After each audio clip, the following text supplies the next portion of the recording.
అందరికీ జేబీ. నా పేరు నరేష్, రాప్తాడ్ నియోజకవర్గ అసెంబ్లీ అభ్యర్థి. అలాగే అన్న పేరు రామంజీ, అనంతపురం జిల్లా కోకర్నీలో అట్ సేమ్ టైం సింగనమల నియోజకవర్గ అసెంబ్లీ అభ్యర్థి. ఈరోజు సాయంత్రం 8 గంటల సమయంలో మా మిత్రుడు పామిడి సుధీర్ గారి మీద అఘాయిత్యం జరగడం జరిగింది. అలాగే దీనికి ముఖ్య కారణం ఏమనగా ఆయన అంబేద్కర్ యువజన సంఘం వ్యవస్థాపక అధ్యక్షుడు. అలాగే పామిడిలో జరుగుతున్న దళితుల మీద జరుగుతున్న అన్యాయాలకి ఎత్తిన గొంతుగా ఆ గొంతును అదమలను చూసినారు. ఈయన మీద దాడి జరిగినప్పుడు 7:30-8 గంటల సమయంలో మాకు ఫోన్ చేయగా మేము పామిడి నుంచి గవర్నమెంట్ హాస్పిటల్ నుంచి అంబులెన్స్లో తీసుకురావడం జరిగింది. కానీ అక్కడ జరుగుతున్న అన్యాయాల మీద ఎదుర్కొంటున్న ప్రతి ఒక్కరిని ఈ ప్రభుత్వం గొంతు పిసికేస్తుంది. కానీ మేము మీడియా మిత్రుల ద్వారా, మీడియా సోదరుల ద్వారా ఈ ప్రభుత్వాన్ని ఒకటే అడుగుతున్నాం. అయ్యా, దళితుడిని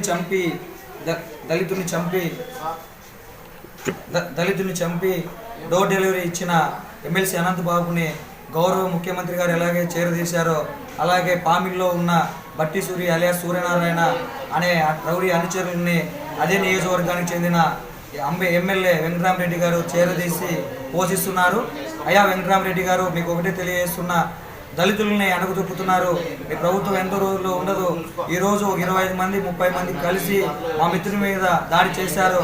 ఒకటి గుర్తుపెట్టుకోండి, మీరు సిఐ గారికి చెప్పినా కానీ సిఐ గారు కూడా స్పందించలేదు.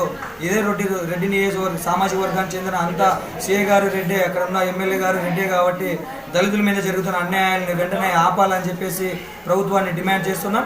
జై భీమ్ భారత్ పార్టీ ఎల్లవెల్లా మా మిత్రునికి సపోర్టెడ్గా ఉంటుందని చెప్పేసి జై భీమ్ భారత్ పార్టీ మా మిత్రునికి భరోసా ఇస్తుంది. వెంటనే సిఐ గారిని సస్పెండ్ చేయాలా, సిఐ గారి మీద యాక్షన్ తీసుకోవాలని చెప్పేసి ప్రభుత్వాన్ని హెచ్చరిస్తూ జై భీమ్ జై జడా శ్రావణ్ కుమార్ గారి నాయకత్వం వర్ధిల్లాలి.